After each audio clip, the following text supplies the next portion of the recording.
Président, mes chers amis, mesdames et messieurs, avant d'aborder le thème de mon intervention, cet après-midi à Marseille, gare Saint-Charles, un nouvel attentat a frappé la France, puisque un militant djihadiste a assassiné 2 jeunes femmes au nom de Allah Akbar. Un attentat supplémentaire, un attentat islamiste supplémentaire. Et certains vont nous dire, bien sûr, comme d'habitude, que l'islamisme n'a rien à voir avec l'islam, que tout ceci est indépendant de l'islam. Et je constate que ce terroriste a frappé en criant Allah Akbar, il n'a pas frappé en criant In nomine Patris.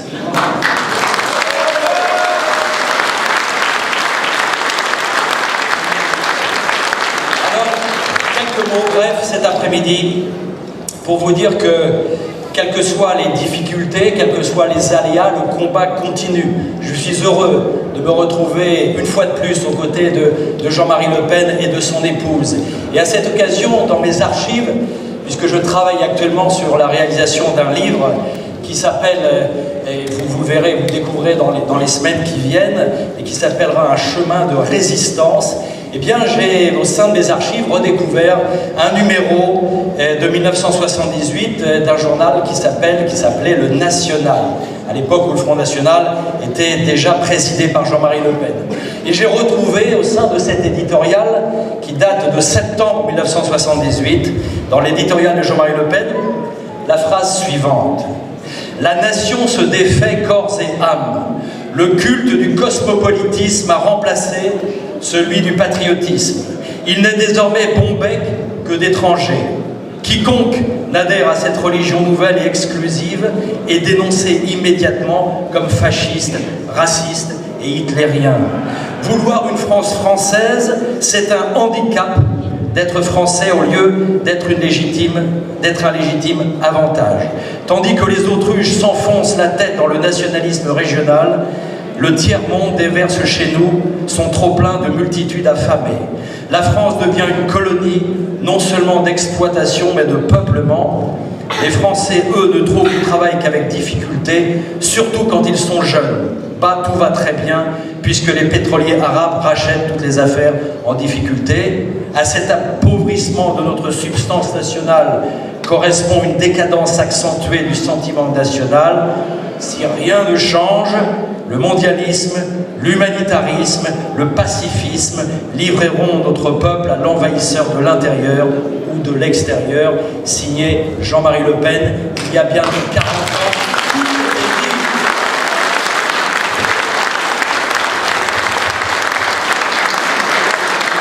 Alors, Monsieur le Président, Mesdames et Messieurs, nous n'avons rien renié, nous n'avons rien abandonné. Et nous savons que le combat est difficile. Et lorsque j'ai eu le privilège d'adhérer au parti Jean-Marie Le Pen en 1978, quelques mois avant cet éditorial, eh bien, le mouvement présidé par Jean-Marie Le Pen était démocratiquement inexistant. Nous obtenions moins de 1% des voix aux élections. Le président du Front National avait recueilli en 1974 0,74% des voix. La presse de l'époque considérait que le Front National était un rassemblement de nostalgiques de l'Algérie ou de l'Indochine sans aucune perspective politique. Et pourtant, quelques années plus tard, grâce à l'effort de son président, grâce à la mobilisation de ses militants, à partir de 1983 puis 1984, nous avons pu voir émerger à nouveau la droite nationale française au sein de la vie politique. C'est donc vous dire que quelles que soient les difficultés, quelles que soient les oppositions, quelles que soient les hostilités médiatiques, quelle que soit l'omerta politique, quelles que soient les persécutions, tout reste toujours possible. Tout reste toujours possible. Et moi je crois, après toutes ces années d'engagement, que le combat politique et le combat électoral restent un élément essentiel du redressement national. Je n'ai pas trouvé d'autres moyens, d'autres méthodes, une meilleure manière d'essayer de secouer l'opinion, d'alerter l'opinion. Nous ne disposons pas des milliards de Donald Trump pour faire de campagnes électorales.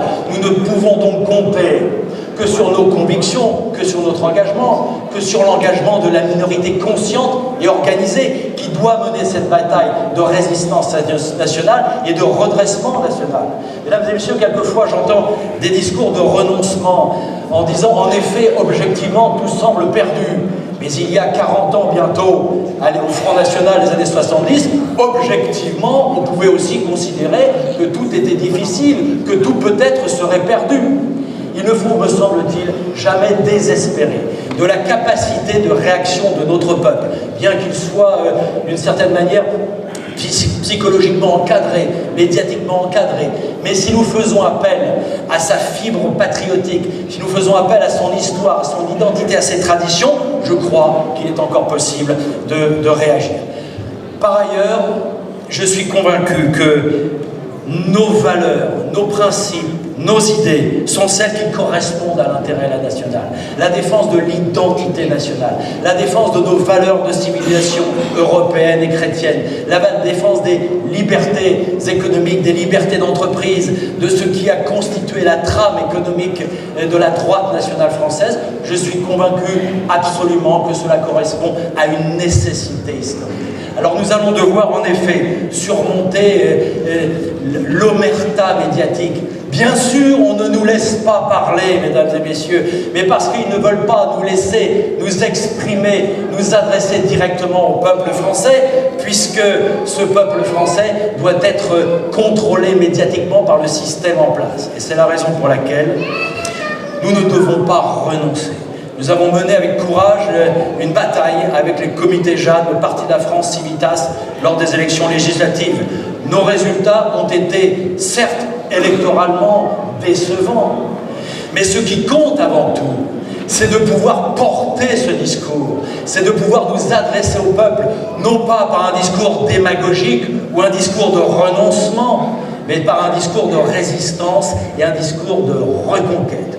Moi, je n'accepte pas l'idée du renoncement, et ce, quelles que soient les difficultés. Le président du Front National, le président d'honneur du Front National, Jean-Marie Le Pen, a adressé ces jours-ci une lettre ouverte, je crois, aux militants du Front National, dans laquelle il rappelle un certain nombre de vérités, un certain nombre de réalités. Je dois dire que je suis, par principe, favorable au rassemblement de la droite nationale. Je suis par principe favorable à la synthèse de notre courant de pensée, à la capacité d'agir ensemble. Mais cela ne pourra se faire que sur nos idées. Peut-être que les événements, l'actualité récente au sein du parti désormais présidé par Marine Le Pen vont ouvrir une ultime chance de redressement et de prise de conscience pour ce que fut le Front National de Jean-Marie Le Pen. Le départ de M. Philippot et de tant d'autres doit être l'occasion historique pour le Front National de Mme Le Pen de prendre conscience que le chemin qui a été suivi jusqu'à ce présent n'est pas un chemin de résistance et de reconquête, mais un chemin de compromission et d'abandon. Si elle ne saisit pas l'occasion qui vient de lui être donnée aujourd'hui, ces jours-ci, pour redresser le cap, pour redresser la barre, pour développer à nouveau une ligne de droite nationale et européenne, une ligne de défense de nos valeurs de civilisation, alors définitivement, c'en sera fini de cette espérance-là. Le Front National n'a pas à rougir du combat qu'il a mené avec Jean-Marie Le Pen. Il se trouve que moi, je suis en désaccord depuis 10 ans maintenant avec la ligne portée par Mme Le Pen. Et je constate, peut-être d'ailleurs malheureusement, que ceux qui ont suivi le Parti de la France ont eu raison, puisque Mme Le Pen a entraîné le Front National de plus en plus loin sur le chemin du reniement, sur le chemin de la reculade et sur le chemin de la compromission. L'occasion historique avec le départ de Philippot lui est ouverte aujourd'hui, lui est offerte de redresser la barre.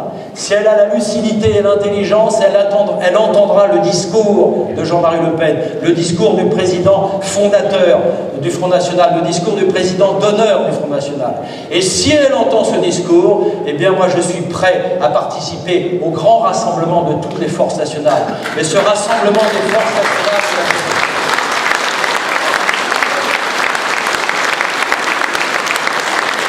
ce rassemblement rassemblement des forces nationales ne se fera qu'autour de nos convictions, de notre volonté de résistance et de reconquête. Il ne peut pas se faire sur une ligne d'abandon, sur une ligne de reculade, sur une ligne de renoncement. Ce n'est pas en donnant des gages à nos adversaires que l'on est capable de relever les défis historiques. C'est en affirmant qui nous sommes, avec fierté, et en portant l'espérance du peuple français pour les décennies qui viennent, que peut-être nous aurons l'occasion d'agir pour notre pays et de porter un élément important de l'histoire de notre patrie.